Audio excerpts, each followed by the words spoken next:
안녕하십니까, 박창욱입니다. 우리의 캐치프레이저 GYBM이 세계 경영을 이끌고 나가겠습니다라는 구호로 시작됐던 포럼 벌써 올해 8회차입니다. 여러분들 유용한 시간 되시길 바라고 오늘 참 비중 있는 분을 모신 것 같습니다. 시작하기 전에 간단하게 안내해 드리겠습니다. 똑같이 1시간 정도 강의를 하시고 Q&A 이어서도 좋고 앞에서도 이루어질 건데 여러분들 중에 혹시 필요하신 분 메모했다가 질문하시고 해외에서 들으시는 분들은 공간상 서로 인터랙션이 안 되기 때문에 카카오톡에 글자로 질문을 좀 남겨주시면 제가 대독을 해서 여쭤보는 걸로 해서 진행을 하도록 그렇게 하겠습니다. 오늘은 강의 자료를 다 주실 걸로 준비가 되어 있기 때문에 끝나고 나서 여러분한테 굉장히 유용한 자료가 될 것 같습니다. 약 50페이지 분량인데 중동 전체를 개괄할 수 있는 그런 내용이 되겠습니다. 마치고 식사까지 바로 이어지도록 하겠습니다. 오늘 참석자들은 현장에서 한 40명 정도 참석을 하시고 실시간 영상으로 한 100여 명, 하노이에서 연수생들이 30명이 참석을 하고 또 오늘 지금 일부는 여기 와 있습니다만은 20기 들어온 지 2주밖에 안 됐습니다만은 절반 정도는 여기에 참석을 하시고 절반은 동영상을 통해서 접속해서 듣도록 되어 있습니다. 그리고 실제로 근무 현장에서 청취를 하는 연수생들도 졸업생들이 한 50명 정도가 진행이 되겠습니다. 그래서 한 250명 정도가 같이 연결되어 있다는 거 생각을 하시고 오늘 좀 특이하게 저희가 홍보를 좀 더 강화하는 조치를 해서 여러분들 아시는 연수 원장님들 지역별로 나라별로 오늘 이 자리에 참석하는 걸로 조인이 되어 있습니다. 그렇게 좀 아시고요. 일부 또 특별하게 출장이나 휴가 중에서 온 동문들이 있는데 그분들은 마치고 나서 소개해 드리도록 그렇게 해 나가겠습니다. 자, 오늘은 제가 이분을 모시고 나서 주변에서 제일 많이 하는 이야기가 어떻게 저런 분을 모셨냐 소리를 들었습니다. 고맙게도 제가 드렸을 때 메일로 드렸을 때 두 말도 안 하고 허락을 하셨고 제가 어제 또 가서 직접 뵈니까 뭔지 모르지만 했다. 청년이라는 단어 또 기무중이라는 단어 때문에 또 중동 지역은 저희가 활동을 많이 했던 지역이기 때문에 그런 거지 않았냐 생각을 한다 그러면서 청년들에게 대한 꿈에 대한 이야기를 많이 하셨습니다. 오늘 그 생각하시고 구체적으로 뭐 설명은 안 드리겠습니다. 오늘 강의 내용에서 이런 거 접하시기 바라고 자주 뉴스 시간이나 이런 데서 접하기 때문에 이런 아마 오늘 강의 듣고 나면은 한번 이런저런 자리에서 만나게 되면은 아주 좋은 인연이 되었으리라 생각을 합니다. 그럼 지금부터 1시간 동안 우리 인남식 교수님 모셔서 강의 듣도록 하겠습니다. 박수 부탁드리겠습니다. 반갑습니다. 되게 떨리네요. 제가 높은 사람들 앞에서 뭐 브리핑하거나 그럴 때도 전혀 긴장하지 않는데 오늘 이 세팅 자체가 카메라도 돌아가고 그러니까 조금 부담이 있습니다. 소개받은 인남식이고요. 저는 국립외교원이라고 하는 곳에서 주로 하고 있는 일은 제가 월급 받는 주 본업은 외교관 후보자들을 가르치는 일입니다. 그러니까 이제 외무고시가 12년 전에 폐지가 되고 대한민국 외교부의 사무관 충원 과정을 외교관 후보자 과정으로 바꿨습니다. 그래서 48주 동안 12주씩 4개 쿼터로 수업을 하고 8번의 평가를 거쳐서 최종 임용하는 시스템으로 지금 바뀌어 있습니다. 거기서 제가 맡고 있는 과목이 지정학, 그리고 중동 정치, 또 이슬람 이런 과목들을 맡고 있습니다. 제가 강의하는 방식은 한 명 한 명 이렇게 세워서 질문하고 답 못하면 혼내고 다음 넘어가고 이런 식이거든요. 근데 오늘 그렇게 해서는 안 될 것 같고 왠지. 예. 근데 제가 가지고 있는 어떤 레버리지도 없습니다. 근데 내용은 조금 복잡하고 정세를 좀 반영한 내용들이라 부담스러우실 텐데 그래도 1시간 동안 좀 집중해 주시면 좋겠습니다. 원래 제가 받은 제목이 현안이었습니다. 지금 이스라엘 하마스 전쟁, 또 이란과 이스라엘 간의 본토 미사일 주고받았던 그런 어떤 라이징 라이언 같은 작전들, 거기에다가 미증유의 일이 벌어진 게 미국이 이란 본토를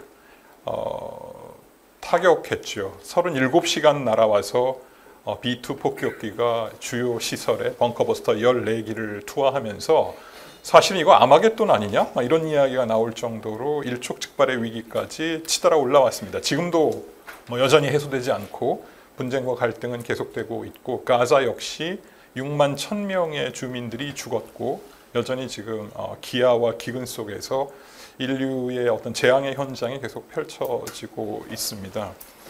그래서 그 이야기를 하려고 자료를 먼저 보내드렸는데 근데 곰곰이 생각해 보니까 그냥 너무 현안 브리핑처럼 되는 것 같아서 차라리 그 이야기는 오늘 처음 여러분 뵀으니까 나중에라도 혹시 더 궁금하신 게 있으시면 나중에 제 이메일로 좀 궁금하신 게 있으시면 언제든지 연락을 주시면 제가 답을 드리겠습니다. 제가 젊은이들이 저한테 질문하고 찾아오는 거는 언제든지 환영하고 있으니까 혹시라도 그런 현안이라든지 궁금하신 것 있으시면 강의 말미에라도 질문해 주시면 제가 답을 하고요. 오히려 그렇다면 중동에서 도대체 왜 저렇게 전쟁과 분쟁과 갈등과 테러가 끊이지 않는가라고 하는 좀 구조적인 이유를 두 가지 정도의 설명 변수를 가지고 말씀드리는 걸 오늘 1시간 동안에 그 이야기 내용으로 채우도록 하겠습니다.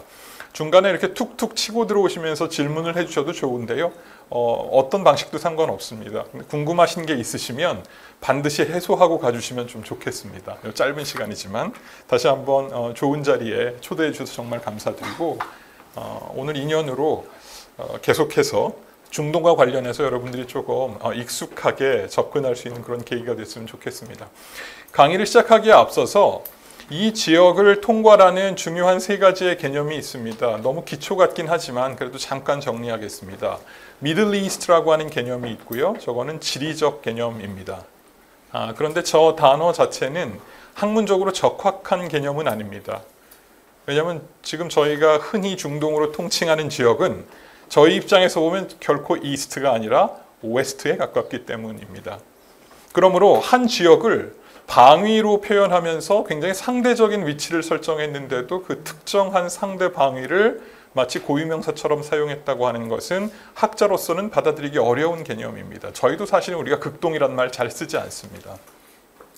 따라서 저 말은 서남아시아 정도로 바꾸는 게 좋은데 이미 한 번 획득된 언어의 사회성과 역사성이라고 하는 것을 중간에 교정하기는 굉장히 어렵습니다. 다만 저기는 동쪽이라서 이스트가 아니라 과거의 유럽 식민지 열강들이 자기들이 바라보았던 타자의 세계를 오리엔트라고 통칭을 했고 그 오리엔트는 지금의 중동, 인도 그리고 동아시아를 포괄하는 유럽이 아닌 아시아, 유라시아 제국을 통칭하는 말이었기 때문에 그걸 이스트라고 번역하면서 중동이란 말이 나왔고요.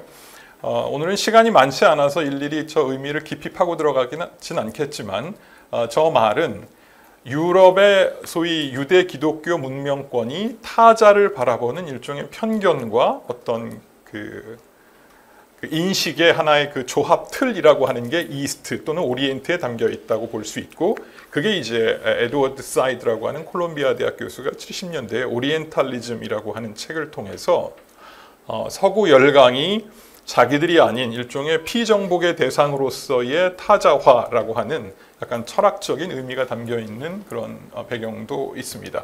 25개 나라 정도를 우리가 흔히 중동이라고 합니다. 두 번째는 아랍이라고 하는 개념이 있습니다. 아랍은 지리적 개념이 아니라 사람을 뜻합니다. 아랍 사람 보통 이렇게 이야기하고요.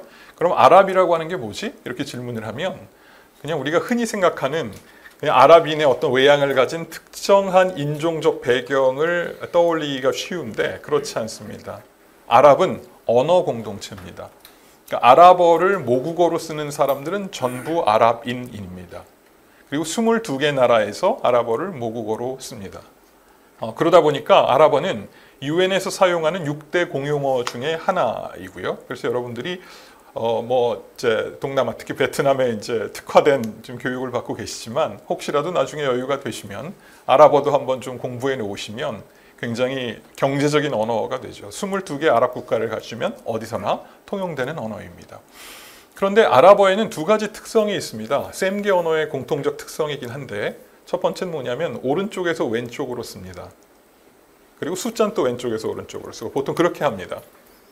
뭐 그럴 수도 있지. 옛날에 우리 한자어도 그렇게 썼으니까요. 그런데 그게 아주 독특한 특성을 갖습니다. 1960년대에 나왔던 매거진에 코카콜라 광고가 실렸습니다. 어떤 광고였냐면 왼쪽 아래에 그 한 면인데 아래 사막에서 다 쓰러져가는 젊은이가 이렇게 힘들어하는 장면이 나오고 중간에 그 친구가 코카콜라를 마시는 장면이 나오고 오른쪽 위에 신나서 힘을 얻고 뛰어가는 장면이 나옵니다. 그러니까 이제 우리 서양의 시퀀스로 보면 힘들었던 친구가 이걸 마시고 힘을 얻어서 달려가는 장면인데 이게 아랍 매거진에 실렸어요. 그러니까 이 친구들은 뭐냐면 이 음료가 뭐길래 잘 달려가던 청년이 이걸 마시고 쓰러졌지? 라고 하는 생각을 갖게 됩니다. 시선이 여기서 출발하기 때문에 그렇습니다. 코카콜라는 중동 사람들이 환장합니다. 펩시콜라랑 같이. 과거에 이란에서 1979년에 혁명이 일어났을 때 코카콜라야말로 미 제국주의의 상징이다 그래가지고 금수 조치를 했고, 또 사우디아라비아에서도 그 이슬람 그 원리주의 운동이 일어나면서 코카콜라를 처음에 안 만들고 그거를 수입 대체화합니다. 그래서 자기들끼리 뭐 메카콜라도 만들고 잠잠콜라도 만들고 했는데 안 먹습니다. 그리고 결국은 다시 코카콜라가 들어왔어요. 그 말은 뭐냐면 코카콜라라고 하는 그 물질 자체에 대해서는 모두가 좋아하는데 이걸 우리가 어떻게 어드레스 하느냐에 따라서 자칫 잘못하면 독극물처럼 비칠 수가 있다는 거죠. 그건 뭐냐면 우리가 흔히 저 사람들은 우리랑 DNA가 달라. 완전히 우리랑 세계관이 달라. 그럴 수도 있습니다. 그러나 어쩌면 우리랑 똑같은 희로애락의 성정을 가지고 똑같은 호오의 시선을 가지고 있음에도 불구하고 우리가 그 사람들의 시선이 어디 있는지를 관찰해내지 못하고 그냥 우리 방식으로 접근했을 때 자칫 잘못하면 정반대의 어떤 결과를 불러올 수 있다고 하는 점. 그게 하나가 이제 아랍어가 시선이 있는 그런 특징이 있고요. 과거에 LG인가요? 세탁기 광고를 비슷하게 했다가 왼쪽에 이 빨래 바구니에 세탁기가 가운데 있고 오른쪽에 잘 다려진 옷이 나오는 걸로 봐서 이게 도대체 뭐냐, 스타일러가 아니라 스포일러가 아니냐 막 이런 얘기가 나올 정도였는데요. 그걸 좀 여러분들이 우리에게 익숙하지 않은 어떤 문화에 접근할 때 한 번쯤 염두에 두셨으면 좋겠습니다. 두 번째는 아랍어, 셈게 언어의 특징은 모음을 표기하지 않습니다. 자음만 씁니다. 그래서 이걸 어떻게 얘기할까요? 그냥 한자로 따지면 마치 초성 게임 하는 느낌입니다. 그러니까 이응, 비읍, 지읒 뭐죠? 아버지. 만약 근데 이응, 비읍, 지읒, 히읗, 디귿 그렇게 되면 뭐가 되죠? 그러면 이바지하다로 읽을 수 있겠죠. 그럼 똑같이 이응, 비읍, 지읒이지만 그게 아버지이냐 이바지이냐를 결정하는 건 뭐죠? 다음에 무슨 단어가 오느냐입니다. 그 말은 뭐냐면 역시 세계관을 구성합니다. 언어는 소통의 기제이기도 하고 언어는 사물을 감각해서 표현하는 기제이기도 한데 아랍어나 셈게 언어의 특성은 그 언어가 우리가 훌륭하다고 말하는 언어는 가장 그 상황과 물 자체에 적합한 단어를 정확히 픽업해서 표현하는 마치 플로베르의 일물 일어설이 우리에게는 굉장히 중요한 언어의 퀄리티를 결정하지만 셈게 언어에서는 그게 아니라 관계 속에서 언어가 설정됩니다. 그래서 아랍과 비즈니스 할 때 정말 중요한 것은 계약서를 얼마나 치밀하게 썼고 계약서가 얼마나 정말 오류가 없이 완벽하게 작성되어 있느냐보다 더 중요한 건 관계입니다. 저 사람들과 내가 얼만큼의 친분한 관계를 갖고 있고 쑥 들어왔는가가 더 중요합니다. 마치 중국의 관시 비슷한 건데요. 그러다 보니까 이제 저희 같이 외교부에 근무하는 사람들이 제일 힘든 게 언제냐면 걸프 왕정 국가와 정상 외교를 준비하거나 이럴 때 참 힘듭니다. 그쪽에서는 뭐냐면 우리는 너희를 정말 잘 대해줄 준비가 돼 있는데 왜 정상의 동선을 1분 단위로 우리 보고 얘기해달라고 하느냐. 그거는 친구끼리 그러는 거 아니다. 친구는 끌어안으면 훨씬 더 잘해줄 수 있는데 왜 그러냐라고 하는 식의 질문을 하곤 합니다. 그건 약간의 세계관과 어떤 인식의 차이가 있는데요. 옳고 그름의 문제는 아니지만 그런 어떤 차이가 있다고 하는 점이 우리가 다른 문화를 공부하는 이유이기도 합니다. 아랍은 22개 나라가 아랍어를 모국어로 씁니다. 마지막 세 번째로는 이슬람이 있습니다. 이슬람은 57개국이 스스로 자기들은 이슬람 국가에 속해 있다고 이야기를 합니다. 그 말은 전 세계 유엔 회원국이 192개국이니까 한 3분의 1은 안 돼도 4분의 1 이상은 이슬람을 믿는 나라들이라고 보시면 됩니다. 그렇다면 그건 뭐를 의미하냐면 비즈니스를 하기 위해서는 이제는 이슬람이 가지고 있는 세계관, 그 사람들의 인간관, 그리고 그 사람들의 비즈니스관 같은 것들을 저희가 조금 더 많이 이해를 해야 될 필요가 있다고 생각을 하고요. 뭐 아무리 그건 강조해도 지나치지 않지요. 이 세 가지가 지금 저와 여러분이 나누는 오늘 이 지역을 통괄하는 몇 가지 개념들이라고 이야기할 수 있습니다. 그런데 이 내용은 단순히 어떤 기초 상식 차원에서 말씀드리는 게 아니라 오늘 강의의 또 중요한 화두이기도 하기 때문에 좀 기억해 주셨으면 좋겠습니다. 본격적으로 오늘 강의를 들어가도록 할 텐데요. 공간적으로 중동이 어디서부터 어디냐를 따지는데 간단히 말씀드리겠습니다. 빨간색으로 제가 마크해 놓은 지역을 핵심 중동 지역이라고 합니다. 코어 미들 이스트라는 표현을 쓰고요. 중동을 가장 좁게 해석하는 사람들은 요 세 지역만 중동이라고 보통 이야기를 합니다. 그리고 밖에 파란색으로 조금 외곽에 제가 마크해 놓은 지역을 확장판 중동 지역, 그래서 Extended Middle East 또는 주변부 중동, Peripheral Middle East 뭐 이런 표현을 쓰는데 저기도 이제 광역의 중동 정도로 표현을 합니다. 하나하나 다 말씀드리면 좋겠지만 시간 관계상 중동을 가장 스테레오타입처럼 대표하는 한 지역 정도만 간단히 살펴보고 넘어가도록 하겠습니다. 아라비아 반도 정도가 우리가 흔히 중동하면 떠오르는 몇 가지의 기본적인 이미지들을 좀 포괄하고 있어서 좀 살펴볼 텐데요. 아라비아 반도에는 6개의 왕국과 1개의 공화국이 있습니다. 6개의 왕국 중에 제일 큰 나라가 가운데 있는 사우디아라비아라고 하는 나라고요. 사우디아라비아는 1932년에 독립했습니다. 그러므로 100년도 안 된 나라입니다. 그런데 지금 사우디아라비아의 무함마드 빈 살만은 2032년이면 왕국 100주년이 되는 아마 그거를 기리는 왕이 될 가능성이 매우 높습니다. 지금 아버지 살만 국왕이 85세이기 때문에 언제든지 자연적으로 권위 상태가 돼도 이상하지 않은 나이. 그러다 보니까 지금 아직도 30대 후반인 무함마드 빈 살만 왕세자는 아마 곧 왕이 될 텐데요. 국가를 어떻게 운영할 것인가가 지금 굉장히 중요한 머릿속에 들어가 있는 아마 이제 과제일 텐데 6개의 왕국이 있고 그런데 사우디아라비아가 제일 크고요. 보시면 요 위에 여기에 쿠웨이트가 있고 이제 소국들이 있습니다. 여기 조그만 섬나라 바흐레인이 있고요. 내려오면 카타르라고 하는 삐쭉 솟아 나온 나라가 있고 여기는 아랍에미레이트, 유나이티드 아랍에미레이트라고 하는 UAE라고 하는 나라가 있고 오만이 있습니다.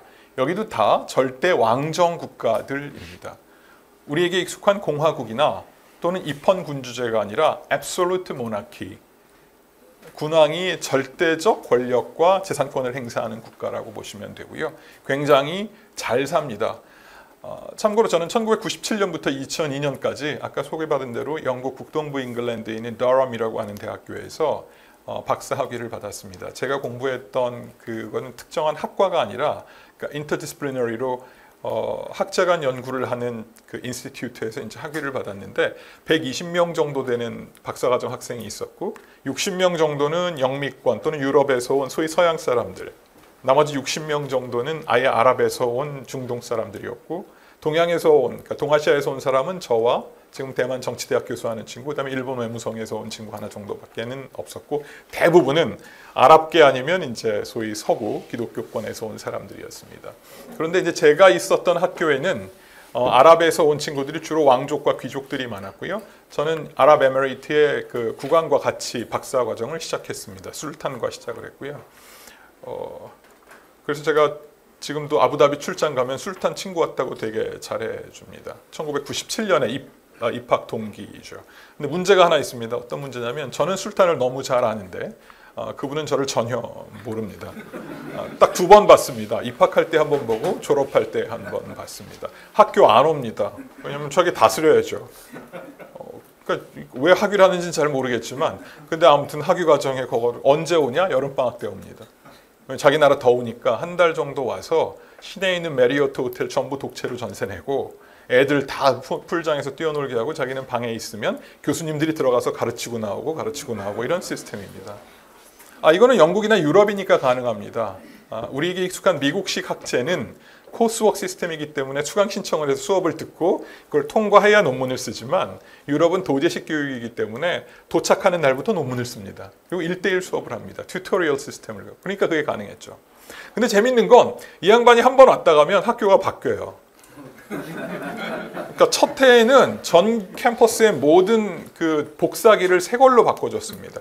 우리 인스티튜트뿐만 아니라 무슨 엔지니어링 스쿨, 무슨 사이언스 스쿨 전부 다 바꿔줬습니다. 그때만 해도 제가 97년 10월에 학기를 시작했기 때문에 여러분 느끼시겠지만 그때 대한민국이 되게 어려울 때 마침 제가 자비로 유학을 한 상황이라서 죽을 뻔했습니다. 근데 복사 한 장 할 때도 저희가 5펜스씩 내니까 그 당시에 복사 한 장에 한 200원, 한 300원, 200원, 한 200원 할 때죠. 그러니까 복사도 굉장히 버거울 때였는데 이 양반이 와서 첫 해 딱 끝나자마자 전교의 복사기 새 걸로 딱 갖다 놓고 무제한 무료로 복사하게 해줬습니다. 대신 복사기 한가운데 술탄의 사진이 붙어요. 저희가 복사하면서 땡큐 술탄 하면서 복사해요. 두 번째 해에는 박사과정 학생들에게는 책을 10권씩 써내라고 했습니다. 그래서 그 책을 다 사줬습니다. 교수들은 뭐 한 30권, 40권 쓰게 하고 그래서 그걸 다 사줬어요. 그 다음에 메인 라이브러리에다가 술탄 아카이브를 만들어서 그 책은 자기가 박사 논문 끝날 때까지 소장하고 있다가 졸업할 때 학교 도서관에다 갖다 놓게 하는 형식으로 바뀌었습니다. 셋째 해는 잘 기억 안 나고 4년 만에 졸업했는데 마지막 해에는 아예 저희 인스티튜트 건물을 허물고 새로 지어주고 갔습니다.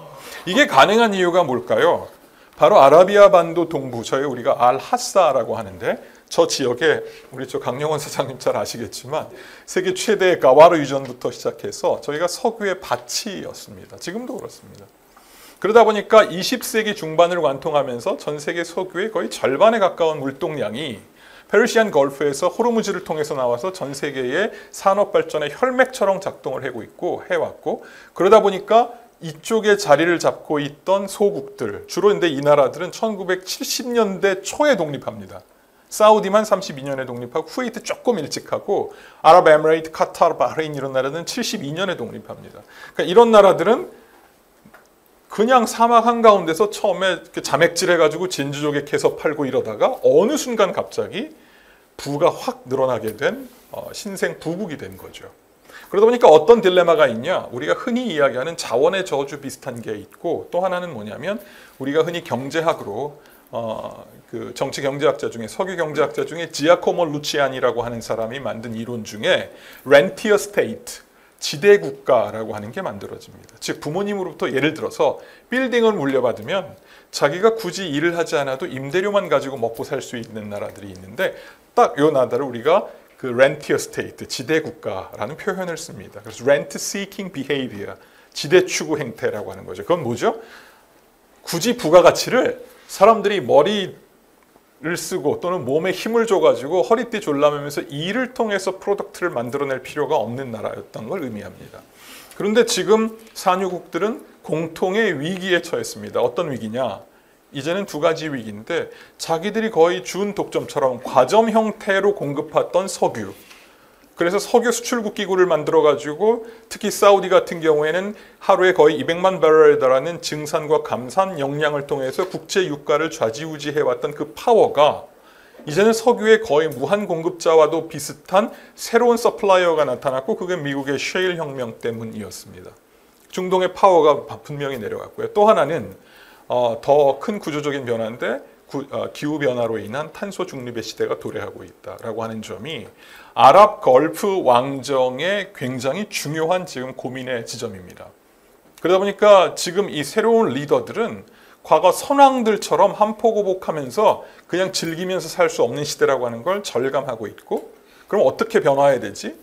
그럼 결국은 우리가 새로운 걸 시도해야 된다라고 하는 점에서 그동안 이 친구들이 막대한 오일 달러를 써도 남으니까 모아놨던 SWF, Sovereign Wealth Fund를 통해서 그걸 이제는 새로운 Sustainable Development가 가능한 변화의 수단으로 삼자라고 하는 게 지금 완전히 그 비전 시리즈로 일관하고 있는 중동, 특히 사우디아라비아 무함마드 빈 살만 왕세자는 비전 2030 같은 걸 통해서 석유를 하나도 사용하지 않는 새로운 경제체제를 만들겠다고 하는 것이 이 사람들의 화두인데요.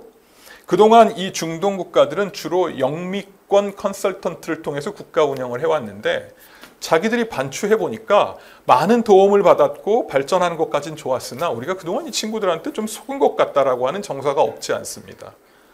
예를 들어서 뭐 이런 거죠. 바레인에서 막 F1 같은 거 하고 아부다비나 이런 데서 폴 맥카트니 가서 공연을 하는데 사실은 뭐 왕실은 돈이 많으니까 다 초청하게 하지만 가만히 생각해 보니까 유럽 사람들, 서양 사람들이 우리 돈을 가지고 자기식의 문화를 여기서 마음껏 향유하는 거 아니냐? 뭐 이런 질문들이 나오기 시작을 했고 그러다 보니까 이제 Look East, 다시 말해서 자기들이 모래밭에서 새로운 나라를 건설했는데 이제는 아무것도 없던 가난한 나라에서 뭔가 새로운 거를 일구었던 케이스가 어디냐? 그건 유럽도 아니고 미국도 아니다. 동아시아다. 싱가포르, 타이완, 한국 이런 나라들을 지금 유심히 보고 있고 그것과 관련된 구체적인 협업들이 일어나고 있습니다.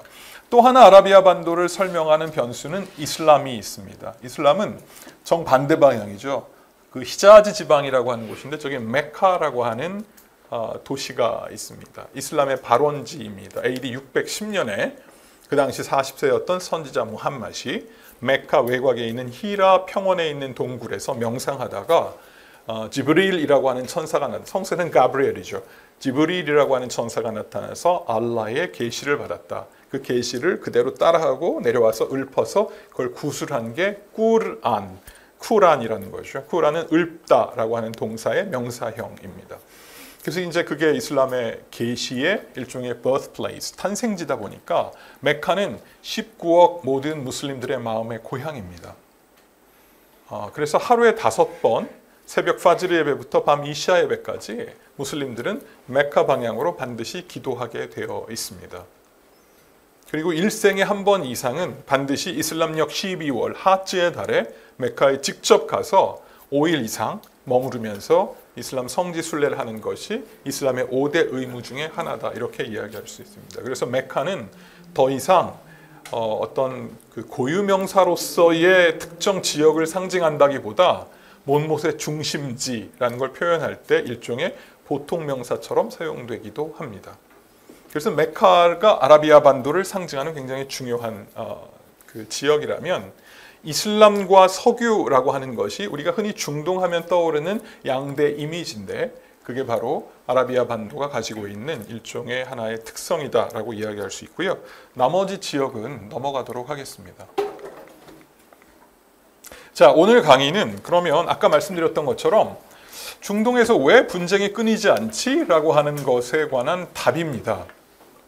답은 2가지입니다. 첫 번째는 외부적 요인 때문이다가 첫 번째 답입니다. 자, 그러면 2번째 답은 뭐겠습니까? 네, 정확합니다.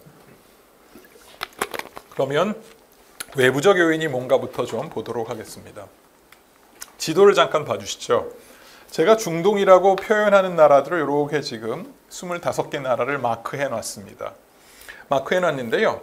중동은 아까 잠깐 제가 언급하고 넘어갔는데 아랍어를 쓰는 나라가 22개 나라고, 그런데 중동 전체를 보통 우리가 통과를 하면 25개라고 보통 분류를 합니다. 많은 학자들이 보통 그렇게 분류하는데요. 그러면 아랍어를 쓰지 않는 세 나라는 어디일까요? 터키, 투르크어를 쓰죠. 이란, 파르시라고 하는 페르시아 말을 쓰고요. 이스라엘, 히브리어를 씁니다. 나머지는 죄다 아랍어를 씁니다. 그렇게 25개 나라를 지금 묶은 건데요. 잘 보세요. 자, 지금 제가 중동이라고 묶어놓은 데 말고 북쪽에 보시면 저 왼쪽에 이베리아 반도, 이탈리아 반도, 발칸, 카프카스, 중앙아시아로 이어지는 우리가 흔히 이야기하는 유럽, 그리고 중동 남쪽에 서브사하라 아프리카, 니제르, 차드, 나이지리아 이런 데 보시면, 기니아만 국가들 보시면 가운데 있는 중동과는 조금 다른 특성이 나타납니다. 중동만 딱 놓고 보면 여기는 어떤 특성이 있습니까? 정답은 없습니다. 딱 보시면 저긴 좀 특이하네? 어떤 특성이 있죠? 지도상에 나타나는 직선 국경입니다. 답을 바로 주셔서 고맙습니다. 제가 처음에 외교부 입부해가지고 벌써 20년도 넘었는데 똑같은 질문을 참사관급 지금 대사하고 있는데 던졌더니 교수님 나라마다 색깔이 다릅니다. 네가 진정 외무고시를 통과한 친구냐 막 이러고 넘어갔더니 색깔과는 아무 상관이 없습니다. 직선 국경이라는 걸 뭘 의미하죠? 그거는 누군가 그은 겁니다. 어떤 경우에도 국경은 국민 국가가 형성되는 과정에서 자연스러운 국경 획정은 결코 직선이 나올 수가 없습니다. 왜냐하면 국가라고 하는 것의 형성기는 공동체적 특성을 가지고 있는 친구들이 국가의 주권화 현상이 일어나면서 자기들끼리 경계 획정을 할 때는 공동체의 분포에 따라서 움직이게 마련이고, 보통 동질적 공동체가 나뉘어져서 살고 있던 것은 흔히 자연의 어떤 큰 강이 있다든지 산맥이 있다든지 해협이 있다든지 이런 거에 의해서 분리가 되기가 쉽죠. 그러다 보니까 저런 식으로 직선 국경이 만들어졌다는 건 이건 누군가 그은 거고요. 저런 직선 국경 획정을 우리가 Geometric Border Demarcation, 그래서 기하학적 국경 획정이라고 합니다. 쫙 지도를 펴놓고 컴퍼스와 자를 들고 긋는 겁니다. 누가 그었을까요? 유럽 중에서도 영국 그리고 프랑스. 예, 영국과 이탈리아도 있고 러시아도 있고 좀 그런데 영국, 프랑스가 주도했다고 보시면 됩니다. 그러면 2번째. 그러면 영국과 프랑스가 이렇게 긋기 전에 이 땅은 누구의 땅이었을까요? 오스만 투르크의 땅이었습니다. 터키 제국의 땅이었습니다. 1차 대전 때 터키가 독일과 손을 잡았고요. 반면에 영국과 프랑스 연합군이 이 독일과 터키 연합군과 더불어서 싸워서 영국 프랑스 연합군이 승리하고 그 일종의 전리품으로 광대한 오스만 제국의 영토를 저렇게 분리하게 됩니다. 지도를 보시면 왼쪽에 초록색으로 보이는 지역이 오스만 투르크의 영토였습니다. 오스만 투르크의 영토는 사실은 지금 보면 굉장히 좀 황당한데 발칸 반도까지 치고 올라가 있습니다.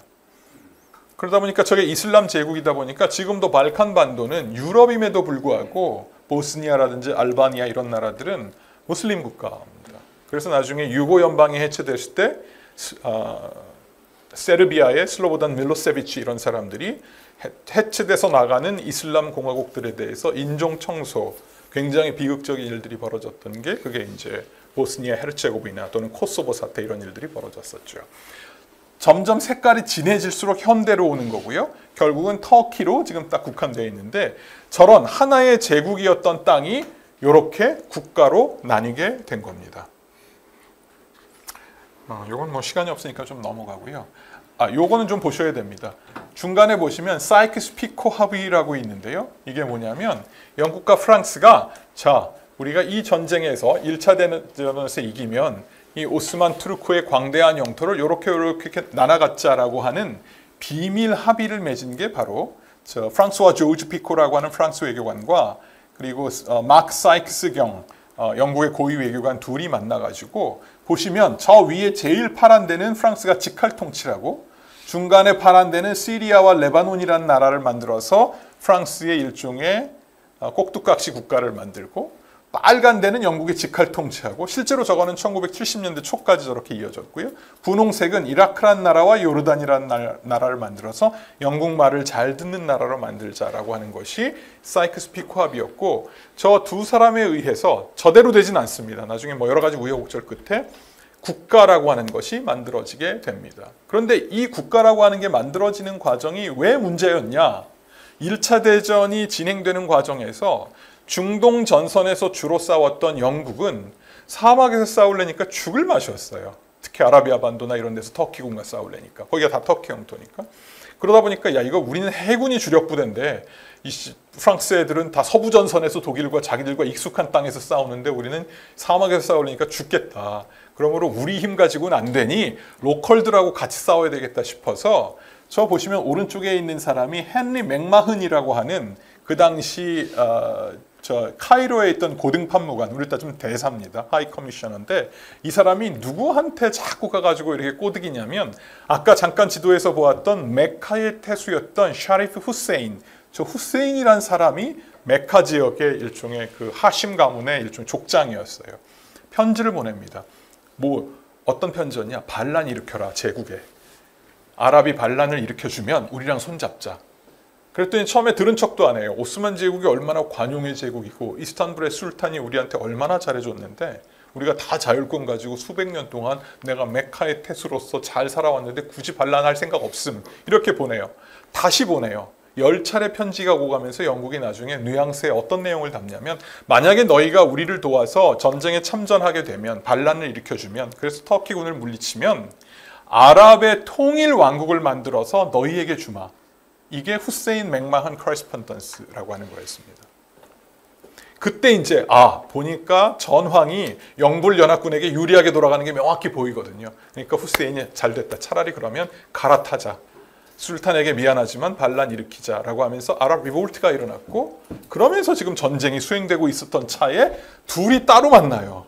그게 바로 후세인 맥마흔 협정입니다. 그래서 지금도 어떤 중동 회의를 가도 사이크스 피코란 말만 나오면 마치 기독교 신자들이 본디오 빌라도에게 예수가 고난을 받았다는 말 나오는 것처럼 모든 문제의 근원처럼 영불의 일종의 뒤통수치기라고 하는 이미지를 갖고 있습니다. 실제로 그랬고요.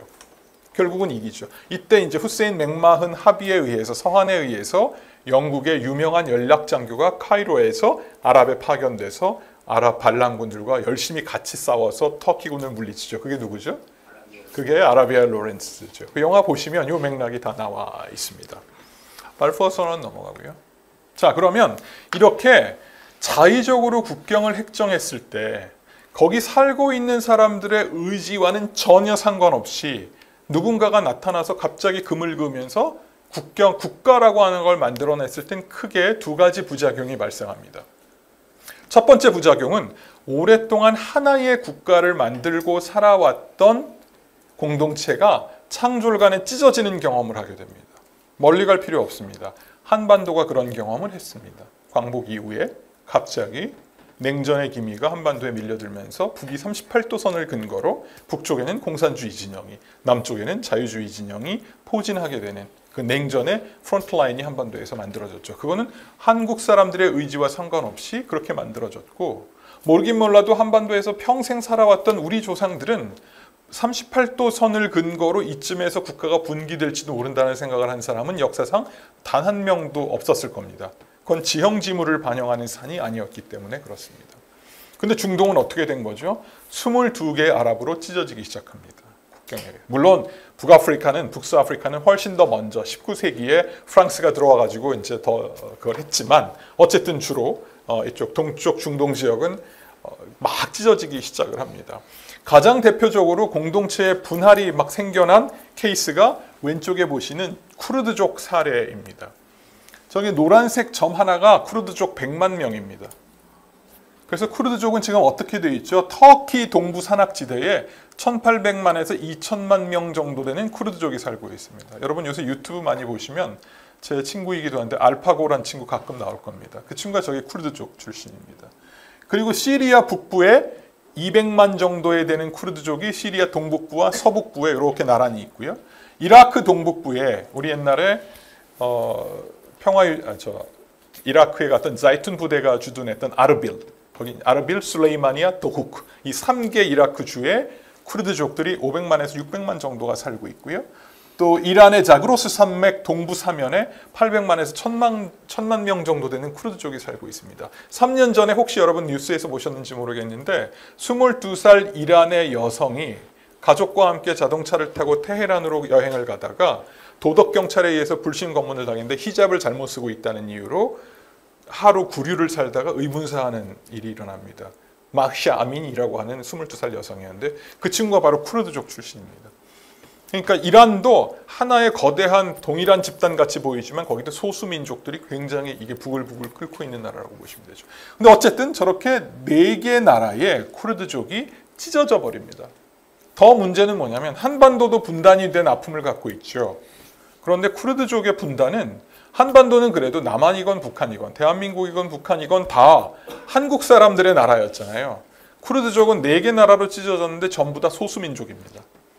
그리고 중앙정부로부터 엄청난 탄압을 당합니다. 이라크 정도 빼놓고. 특히 이란에서는 많은 사람이 죽었습니다. 특히 지금도 그렇지만 터키에서는, 튀르키예에서는 이스탄불의 지금 아카페 정부는, 에르도안 정부는 원래부터 쿠르드족을 굉장히 강하게 눌러왔습니다. 조금 요새는 좀 사이가 좋아지긴 했지만요. 그 다음에 시리아 북부에 있는 쿠르드족들도 만만치 않은 어려움을 겪었습니다. 이 친구들은 그럼 어떤 생각을 가질까요? 한국을 살아왔던 우리도 어릴 때부터 우리의 소원은 통일, 오매불망, 언젠가 통일을 하고 말 거야 라고 하는 게 우리의 궁극적 꿈이었던 것처럼 쿠르드족들도 빨리 우리가 이 나라에서 정치적 자율권을 획득하고 언젠가 그날이 온다면 하나가 돼야지. 그 전에 먼저 우리가 소수민족으로서 중앙정부와 싸우면서 자율권을 획득해야지라고 하는 싸움이 계속 벌어지게 된 거고, 이게 중동의 분쟁을 만들어내는 외부적 요인의 첫 번째 요소입니다. 직선 국경에 담겨있는 배경입니다. 두 번째, 직선으로 국경이 만들어지는 두 번째 부작용은 뭘까요? 쿠르드와는 정반대입니다. 어떤 걸까요?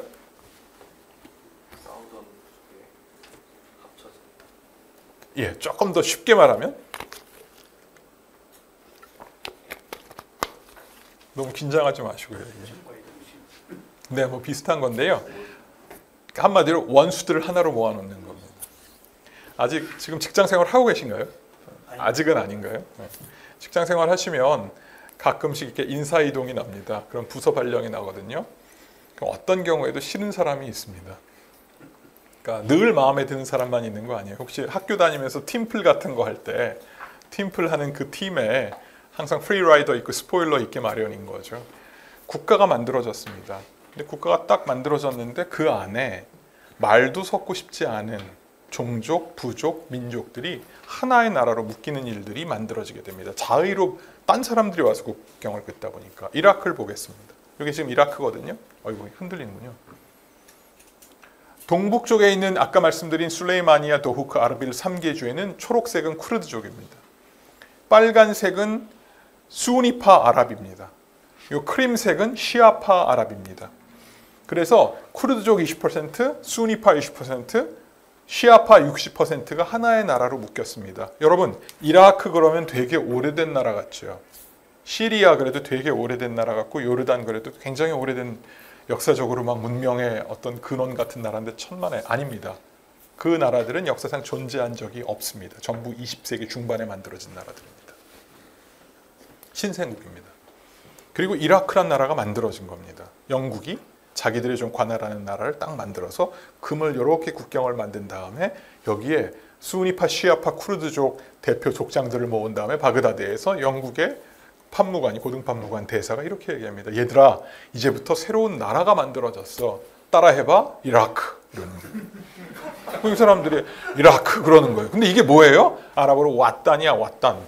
네이션 스테이트. 국가야. 이렇게. 국가가 뭐예요? 라는 질문을 하죠. 저와 여러분은 태어나면서부터 대한민국 국민이라고 하는 1차 집단의 생내적 정체성을 갖고 태어납니다.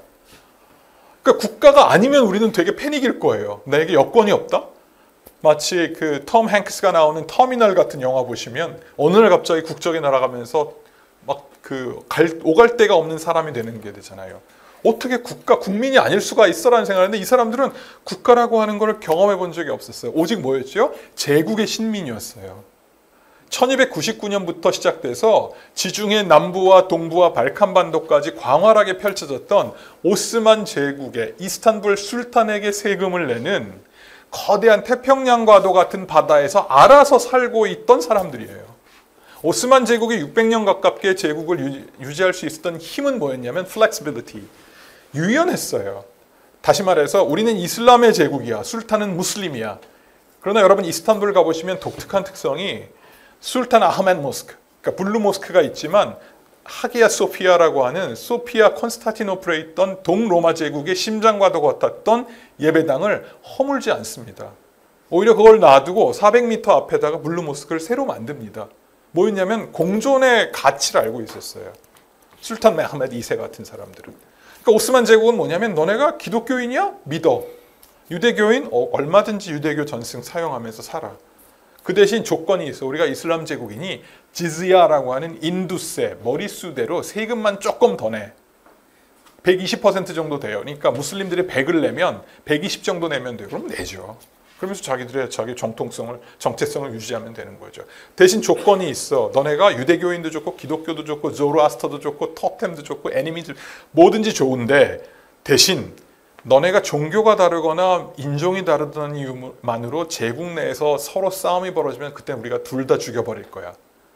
그러니까 소 닭 보듯이 그냥 알아서 살아. 이거의 제국이 운영되는 법칙이었어요. 그러니까 거대한 태평양에 여기는 그냥 참치떼들이 모여 살고 여기는 그냥 상어들이 왔다 갔다 하고 있고 여기는 멸치들이 있는 거예요. 근데 거대한 바다니까 터치 안 하고 그냥 중앙정부에서 그냥 지켜보고 있는데 알아서 편안하게 살고 있었는데 갑자기 가두리 양식장을 만든 거예요. 그리고 그 안에 참치와 상어와 멸치가 같이 있는 거예요. 그리고 공존해 이러는 거죠. 이게 중동 국가예요. 그러니까 저와 여러분이 대한민국이 조선이 망하고 대한제국을 거치고 일제강점기 거쳐서 우리가 스스로의 국가를 만들어서 열망 속에서 만들어지니까 우리는 내셔널 아이덴티티가 있잖아요. 대한민국 국민으로서의 정체성이 있지만 이 사람들은 주어진 국가예요. 그러면 내가 이 국가에다 충성을 해야 돼? 아니면 나는 차라리 수니파에 더 정서적 그게 강한데? 근데 우리만 수니파가 있나? 시리아에도 수니파가 있고 시아파는 여기만 있나? 이란도 시아파고 이러다 보니까 국경을 초월하는 정체성의 연대가 일어나요. 이게 중동 문제의 사다리예요. 이걸 과계 분쟁이라고 하죠. 국경을 넘어서는 분쟁의 이슈들이라고 보통 우리가 이야기하죠. 시리아 지난 13년 동안 내전에서 55만 명 죽었습니다. 매일 100명씩 죽었습니다.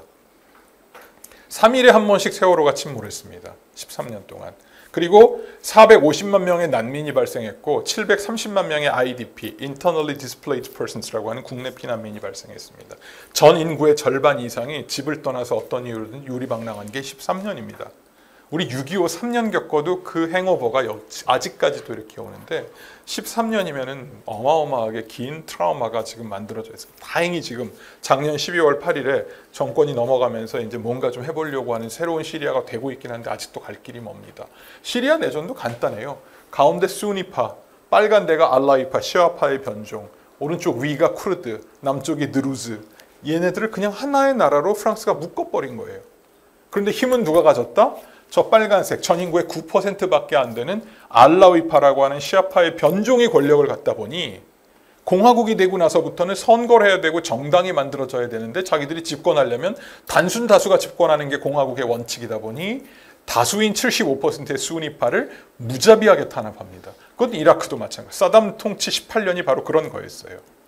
수니파 20%의 소수가 다수 60%와 동수의 쿠르드를 다스리려니 계속 탄압하지 않을 수 없는 구도가 중동 전역에서 만들어졌고 이 지도를 보면 더 황당하죠. 이거는 레바논입니다. 여기는 18개의 종파가 있습니다.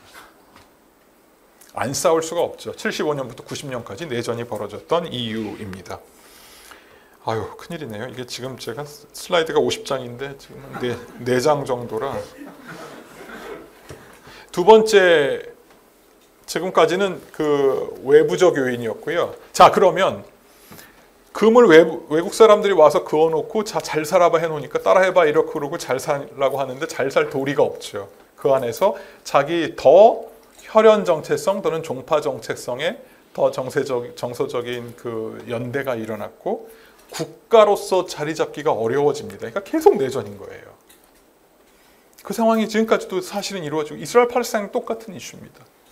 갑자기 이스라엘 유대 국가를 만들어주다 보니까 발포 선언에 의해서 물론 유대인들도 안 됐죠. 2000년 동안 반유대주의로 유럽에서 기독교회권에서 엄청난 탄압당하다가 러시아의 탄압이었던 포그롬, 특히 독일의 홀로코스트를 경험하면서 국가가 결국은 1948년에 2000년 만에 디아스포라 생활 청산하고 만든 나라예요.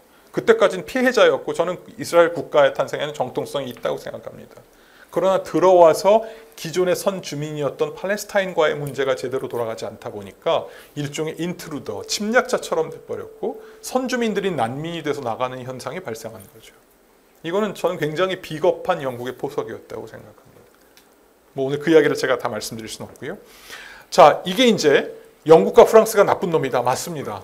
자기들도 인정해요. 그때 우리가 조금 잘못하긴 했어. 그지? 막 이러고 넘어가요. 근데 뭐 방법이 없는 거죠. 너무 큰 일을 벌여놓은 거예요. 다 싸우고 있으니까 여기저기서. 그리고 다 싸우면서 이 사이크스 피코 이러니까. 이게 이제 하나의 배경이에요. 그러나 한 가지 의문이 있어요. 근데 영국과 프랑스나 이런 식민 제국주의가 분탕질을 한 데가 중동만 있나? 동아시아도 있고 뭐 중남미도 있고 그런데 거기는 다 국가 단위로 어떻게 성장을 했는데 왜 중동은 다 내전이야? 이 질문을 했을 때 답이 조금 안 나오잖아요. 그러면 뭔가 여기만의 특성이 있을 수도 있겠다. 그게 이제 내재적 원인입니다. 한번 따라해 보시죠. 굉장히 중요한 단어입니다. 아사비아. 아사라비아가 아니라 아사비아입니다. 아사비아는 아랍어로 무슨 뜻이냐면 solidarity, 연대라는 뜻입니다. 저와 여러분이 발을 딛고 사는 대한민국은 민주공화국입니다. 우리의 주권의 원천은 여러분 개개인에게 있습니다. 아무리 돈이 많아도 똑같은 주권을 가지고 있는 불가양의 권리를 갖고 있는 게 우리 대한민국의 국가 민주공화국의 원리입니다. 그러므로 1인 1표입니다. 반면에 중동은 조금 달라요. 뉘앙스가. 어떻게 다르냐? 저기는 공동체성이 더 우선됩니다. 왜? 간단한 배경이 뭐냐면 이 사람이 누구냐면 이븐 칼둔이라고 하는 1300년대의 아랍의 석학이고요. 이 이븐 칼둔은 서양의 플라톤에 비견될 만한 중동을 철학, 예술, 문화, 정치 다양한 스펙트럼으로 이 지역을 설명해 놓은 무까디마라고 하는 역사 서설로 번역된 책입니다. 아마 대우총서에서 번역했을 거예요. 제가 그래서 되게 감동했던 적이 있어요. 무까디마를 번역을 다 해주시다니 막 이랬던 기억이 나는데 역사 서설로 번역된 이 무까디마가 사실은 중동 판 플라톤의 국가론이라고 보시면 됩니다. 이븐 할둔이라고 하는 이 석학이 뭐라고 얘기했냐? 중동을 설명하는 가장 중요한 단어 하나만 나에게 뽑으라고 하면 나는 주저하지 않고 아사비아를 택하겠다. 아사비아는 뭐다? 중동은 공동체로 움직인다. 왜? 사막과 광야를 살아나가야 되는 오아시스, 샘, 물의 근원을 중심으로 살다가 물이 고갈됐을 때 공동체가 공동적으로 괴멸될 수밖에 없는 늘 척박한 환경과 위기 속에서 살아야 되는 사람들은 하나로 뭉쳐 있어야 된다는 거예요. 예를 들어서 이런 겁니다. 오아시스의 물이 이제 내년 이맘때쯤이면 고갈될 것 같아요. 그러면 어떻게 해야 되죠? 새로운 오아시스를 파야 돼요. 그럼 한 1000명 정도 되는 그 부족들이 다 모여서 얘들아, 우리가 지금 1년밖에 없다. 이제 새로운 이 물 근원을 찾지 못하면 우리는 죽는다. 방법은 둘 중에 하나다. 새로운 걸 파거나 아니면 남의 오아시스에 가가지고 그 부족을 다 죽여버리고 그걸 우리 걸로 뺏거나. 그래서 중동에 사실은 부족들 간의 전쟁이 비일비재했습니다. 그런데 예를 들어서 물 근원을 판다고 가정하면 이런 거죠. 누가 결정해야 되냐면 다 모은 다음에 부족장이 얘들아 우리 동서남북 어디로 갈지 다수결로 결정하자. 그러면 그 부족은 망합니다. 누가 방향을 정해줘야 되죠? 네? 부족장? 부족장일 수도 있고 더 중요한 건 무조건 나이 많은 사람이 방향을 정해줘야 됩니다. 무조건입니다. 그건. 왜죠? 사막은 변하지 않기 때문입니다. 변화하는 세상에서는 젊은이들이 훨씬 더 적응력이 빠르고 이거를 빨리 따라가죠. 요새 저는 AI 막 회사에서 빨리 익히라 그러는데 죽겠어요. 정말. 사무관들이 훨씬 더 잘해요.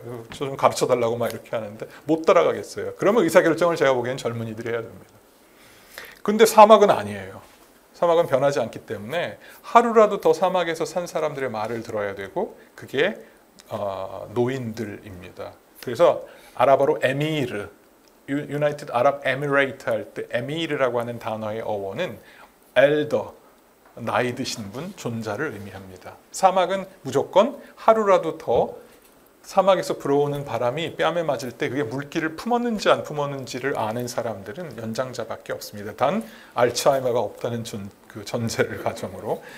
이 사람들이 뭐냐면 내가 40년 전에 양떼를 몰고 서북 쪽에 있는 와디 무사 예를 들어서 가서 이렇게 풀어놨는데 그때 갑자기 소나기가 내렸어. 근데 물이 사막으로 스며들지 않고 흘러가는 걸 내가 분명히 봤고 기록해놨어. 아직 거기 아무도 없을 거예요. 거기 가자. 라는 말을 할 수 있는 사람은 나이 드신 분밖에 없어요. 그러면 그분은 길을 정해주는 겁니다. 아랍어로 길은 타리크라는 뜻도 있지만 또 하나는 샤리아라는 말도 아랍어로 길이라는 뜻입니다. 이슬람 성법을 의미하죠. 살아야 되는 길입니다. 그러면 그 길을 예비해 주는 거는 어른들이고 거기를 가기 위해서 식량과 물자와 돈을 비축해가지고 로지스틱스를 만들어주는 거는 장년들이고 가서 땅을 파야 되는 건 10대, 20대들입니다.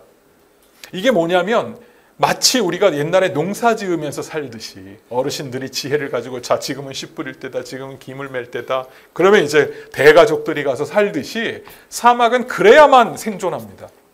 여기는 어떤 영웅호걸 가인 제사도 혼자 사막에 떨어뜨려 놓으면 살 재간이 없는 곳이죠. 그러다 보니까 이게 DNA 속에 있어요. 중동 사람들의 DNA에는 같이 가야 된다라고 하는 게 있고 그 첫 번째가 카빌리아라고 하는 부족 혈연 정체성입니다. 나는 어느 가문 사람이야였는데 문제는 뭐죠? 시대가 바뀌고 현대화가 되다 보니까 국가가 만들어지고 국가 정체성이 나왔고 이런 일들이 벌어집니다. 그래서 다양한 정체성이 나오기 시작합니다. 한번 따라해 보시죠. 카빌리아. 나는 어느 가문 사람입니다 라는 뜻이에요. 두 번째 와따니야.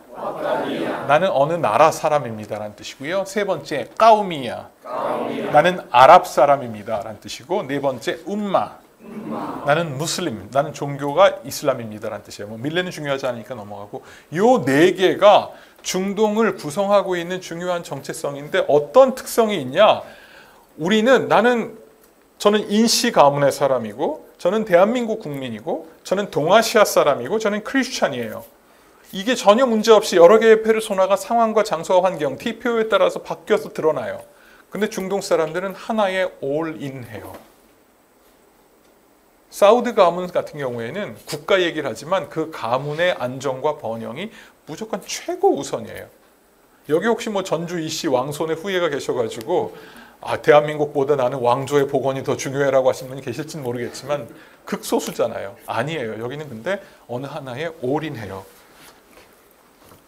요건 좀 여러분들이 외워놓으셨으면 좋겠어요. 언제 유용하냐면 중동이 지금 큰일이야. 자꾸 까우미아에서 움마로 변하고 있어서 분쟁이 일어날 거, 연말 가족 모임 같은 거 하실 때 저 아사비아가 자꾸 이렇게 까우면서 운마로 가고 있는데 잠이 안 와 이렇게 하시면 제가 보기엔 좌중을 압도하실 수 있어요. 근데 왕따가 될 가능성도 좀 리스키하긴 해요. 잘 보시죠. 이 이야기를 간단히 설명하고 넘어가겠습니다. 지도를 잠깐 다시 보시죠. 이 지도를 보시면 제가 아까 뭐라 그랬죠? 22개 아랍 국가가 여기 지금 있습니다. 자, 국가라는 게 만들어졌는데 이라크라고 하는 국가가 성공하지 못했어요. 시리아라는 국가 여전히 작년 말까지 내전이었습니다. 레바논 지금도 개판입니다. 이스라엘 팔레스타인 답이 없습니다. 그나마 왕정하는 나라들 정도만 그냥 간신히 이걸 유지하고 있지만 그 나라도 국제사회의 기준으로 보면 저희 거버넌스가 저게 제대로 작동하고 있느냐 잘 아닌 것 같아요. 자, 그러면 이 지도를 보고 있던 사람들은 국가, 이 금을 누가 그은 거지? 왜 우리에게 국가라고 하는 우리 몸에 맞지도 않는 말도 안 되는 그 컴포넌트들을 하나로 묶어가지고 그냥 우리 보고 이 이라크란 나라를 하라고 했지? 라고 하는 질문을 던지면서 이 지도를 보면 아랍의 청년들은 100이면 100 마음이 뒤집어집니다. 어떻게 뒤집어지죠? 직선. 만약에 저게 직선 국경이 아니었더라면, 만약에 아까 얘기했던 후세인과 맥마흔이 얘기했던 통일 아랍 왕국 또는 공화국이었다면 우리는 지금 어떤 삶을 살고 있을까? 이게 지금 하나의 나라였다면, 이란과 터키 빼고, 그러면 우리는 G7을 넘어 G2에도 가깝게 갈 수 있어요. 왜? 석유가 죄다 이 동네에 있었고 20세기에.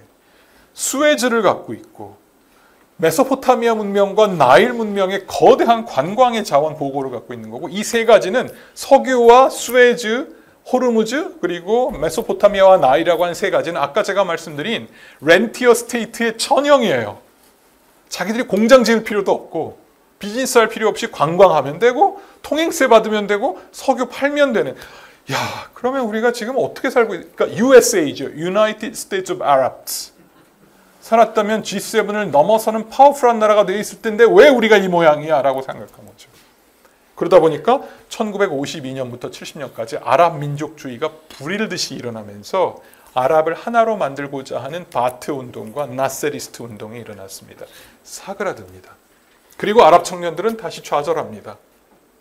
그러다가 9.11이 터지고 그 전에 약간 무자히딘 운동이라고 해서 아프가니스탄에서 이슬람 전사들이 배양이 되고 9.11 터지고 테러와의 전쟁 터지고 IS 같은 세력이 나타나면서 아랍의 젊은 청년들이 어디에다 포커스를 두냐면서 아랍도 아니다. 아까 말씀드린 움마라고 하는 이슬람 정체성에 우리가 기대서 우리에게 새로운 변화, 저 서구 열강이 우리에게 들여놓은 이 짙은 그림자를 해체하자라고 하는 운동이 일어나게 됩니다. 그러면서 중동은 가장 우려할 만한 게 가장 극단적인 케이스가 IS 같은 케이스가 나타나면서 중동을 중심으로 이슬람 국가를 전부 까만 지도로 만들어서 언젠가는 다 이 칼리프 국가로 우리가 돌아가겠어라고 하는 쪽으로 자꾸 회귀하려고 합니다. 이게 중동이 가지고 있는 내재적 정체성의 문제예요. 중동 국가들이 제대로 기능하려면 어떻게 되냐면 아무리 서구 열강이 우리에게 직선 국경을 그어줬다고 해도 그래서 이게 열불이 난다고 해도 답이 없다. 일단 우리 살자. 국가 단위로 살아가자. 왓단으로 살자라고 하는데 귀결돼야 됩니다.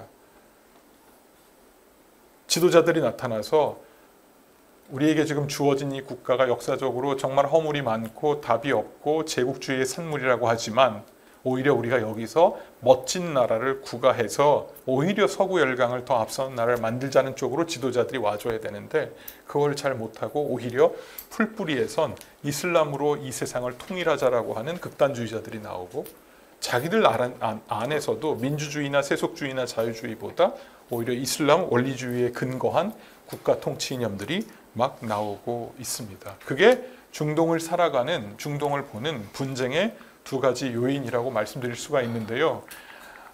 죄송합니다. 제가 20분 끊어가지고 좀 설명하려고 했는데 이게 다투 재밌는데. 제가 지금 끝나야 되죠? 네. 10분만 저에게 시간을 좀 더 주실 수 있어요? 죄송합니다. 네. 공무원 강의는 이렇게 끝나야 됩니다. 제가 정말 하고 싶은 거는 여기 있었는데요. 맨 왼쪽에 보시면 저게 접니다.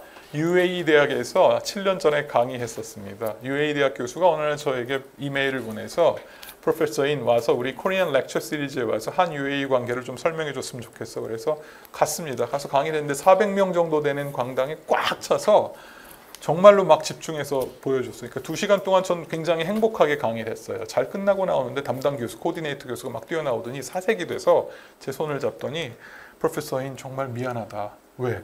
아이들이 너무 열성적이지 않아가지고 자기가 너무너무 조마조마했고 미안하다. 그 말만 안 해줬으면 저는 너무나 행복하겠어요. 근데 진짜 경청했거든요. 질문도 되게 좋았고. 그래서 그러냐? 그러고 좀 이상하다 그러고 나오는데 아유 두 달마다 한 번씩 코리안 렉처 시리즈가 있대요. 2달 전에 왔던 강사 때는 막 애들이 막 열광하고 난리가 났는데 그래서 제가 약간 좀 부화가 나는 거예요. 그래서 누가 왔었냐? 그랬더니 이제 송중기가 왔다 갔다 그러더라고요. 그러면 알겠다. 그때 막 태양의 후예 이런 거 찍고 와가지고 막 사인해서 날려주고 그러니까 막 아랍 여학생들이 열광을 했던 거죠.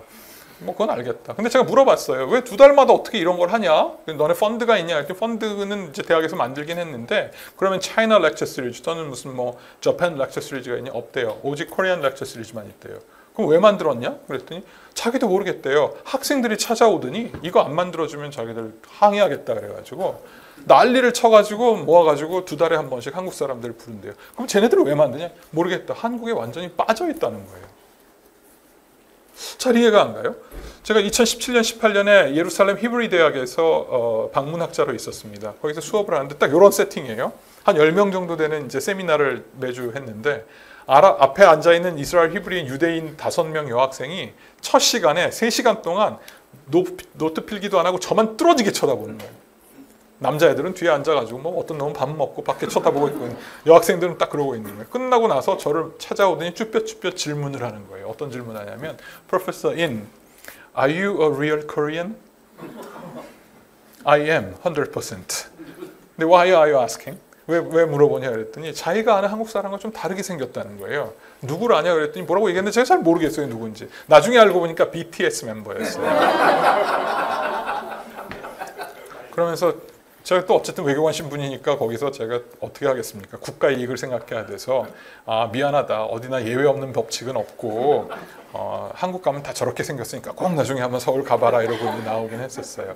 근데 제 질문은 뭐였냐면 이스라엘 그렇잖아요. 아랍 그렇잖아요. 제가 이란에 매년 출장을 가는데 가면 항상 원래 묵었던 호텔이 이스테글랄이라는 호텔이고 과거에 인터콘이었어요. 혁명 이후에 이제 변했는데 형편 없어졌어요. 서비스나 이런 게. 근데 한 번씩 가가지고 이렇게 이제 체크인하고 체크아웃 할 때 거긴 여권을 맡겨야 돼요. 그리고 거기는 이제 카드가 안 되니까 신용이 다 정지가 돼 있어요. 국제금융거래가 중지돼 있으니까 제재 때문에 저희가 달러를 갖고 가가지고 현지화 리알로 바꿔가지고 이제 이만큼 뭉텅이로 돈을 주고 체크아웃을 해요. 어느 날 그 리셉션에 있는 매니저가 제 여권을 보더니 한국에서 왔냐는 거예요. 한국에서 왔다. 보니까 너 매년 한 번씩 오네? 그렇다. 내년에도 오냐? 그래서 온다 그랬더니 부탁이 있대요. 뭐냐 그랬더니 그 주몽을 안 해요. 그래서 안다. 개인적으로 아냐는 거겠죠, 송일구. 근데 이제 주몽을 아냐고 하는데 저는 뭐 리터럴리 난 주몽을 안다. 그랬더니 자기가 그럼 내년에도 오냐? 온다. 그랬더니 그러면 부탁이 있는데 주몽 브로마이드에 사인을 좀 받아줄 수 있겠냐고. 그러면 또 미니바다 웨이브 해주겠다는 거예요. 그래서 알았다. 근데 마침 제가 3개월 후에 다시 테헤란을 가게 됐어요. 그때 그 생각이 나가지고 송일구 브로마이드 하나 구해가지고 제가 주몽 써가지고 줬어요. 근데 여러분 안 믿기겠지만 이란 통계, 뭐 통계가 정확한지는 잘 모르겠어요. 주몽이 한참 방송될 때 주몽 시청률이 얼마였는지 아세요? 90%였어요. 그거는 전 국민이 다 본 거예요. 고장나지 않은 한 텔레비전이. 고전에 대장금이 한 82%. 그러면서 제가 물어봤어요. 왜 여기에 열광해? 라고 할 때 자기들도 모르겠대요. 한국이 가지고 있는 뭔가 독특한 끌어당기는 매력이 있다는 거예요. 그 끌어당기는 매력에는 사실은 70년대에 여러분의 할아버지 세대, 저희 아버지 세대, 삼촌 세대가 중동에서 뿌려놓은 하나의 흔적들이 있어요. 맨 왼쪽에 보시면 저게 사우디아라비아의 동북부에 있는 카이바와 알 울라라고 하는 두 개의 도시 143km 연장 2차선 도로 1973년에 삼환기업이 들어가서 놓은 길이에요. 저 길은 대한민국 중동 진출의 첫 케이스예요. 정식 입찰을 통해서 들어간 케이스. 아래는 메카와 메디나를 잇는 400km 연장 고속도로 중에 일부 한국 구간이 만든 거고, 이거는 이제 현대건설의 77년 주바일 항만공사 그 장면이고, 뭐 여러 가지가 있어요. 중동이 왜 저에게 가슴 뛰는 곳이냐면 저는 1년에 한 번씩 리야드의 외교부에 가서 회의를 해요. 전략 대화를 해요. 그럼 회의 끝나고 나서 다 필요 없고 무슨 만찬 이런 거 좀 난 빼줘라. SUV 한 대만 좀 내달라 그래서 대사관 직원하고 차를 몰고 쭉 나가면 붉은 사막이 나와요. 리야드 외곽에. 가면 차 갓길에 세워놓고 사막 이렇게 언덕에 올라가면 거기는 모래가 빨개요. 해질녘쯤 되면 뉴욕 탈 때 가서 제가 아스팔트를 만집니다. 왜냐하면 거기부터 우리 아버지 세대가 가서 놓은 길이 펼쳐지고 있거든요. 그런 마음이 짠해요. 여전히 그 위로 차들이 달리고 있어요. 50년 전의 길이지만. 여러분 1970년대 초반 중반의 대한민국은 전 세계에서 그렇게 잘 사는 나라가 아니었어요. 어쩌면 최빈국 그룹에 들어가도 뭐 말이 된다고 할 때 북한보다 그렇게 잘 살지 않을 때였죠. 그때 저희 근로자들이 아랍 중동, 아라비아 반도에 집중적으로 흩어져서 일을 했었습니다. 그리고 그때 저희는 가난한 나라에서 입찰받아서 들어가서 공사를 수행해야 됐기 때문에 사실은 거의 로우스트 비더로 들어갔던 거였고, 그러려면 우리가 공사비를 아껴 써야 되고 공기를 단축해야 되다 보니까 24시간 3교대 근무를 하는 일들이 비일비재했어요. 워낙 덥기 때문에 서구 선진국들은 헬스 앤 세이프티 레귤레이션 작동해서 밤에 주로 일을 했는데 저희는 8시간씩 끊어서 24시간을 다 풀로 돌렸고, 전설적인 신화는 서구 선진국들은 전부 발전기를 돌려가지고 조명을 했지만 저희는 그것도 아끼기 위해서 폐유전에서 기름찌꺼기 가져다가 2m 간격으로 횃불 들고 일을 했던 거죠. 여러분이 아라비아 사람들 보시면 똑같이 생겼죠. 갈라비아 쓰고 있고 남자들 눈썹 찢고 수염 이렇게 나고 눈 부리부리하고 이름은 전부 압둘라 아니면 뭐 함마드죠.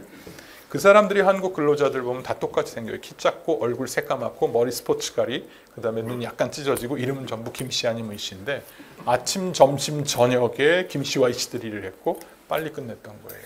그래서 그 사람들이 사우디 사람들이 한국 사람들을 뭐라고 얘기했냐면 지인이라고 불렀어요. 이 사람들은 인간이 아니다. 여러분 그 알라딘의 요술램프 만지면 파란 귀신 나오는데 그게 지인이잖아요. 그거는 그냥 애칭이 아니라 그냥 그야말로 귀신이에요. 왜? 안 자니까. 가난한 나라에서 와 있던 사람들이 중동 땅에 와서 50년 전에 뿌려놓았던 흔적들이 있어요.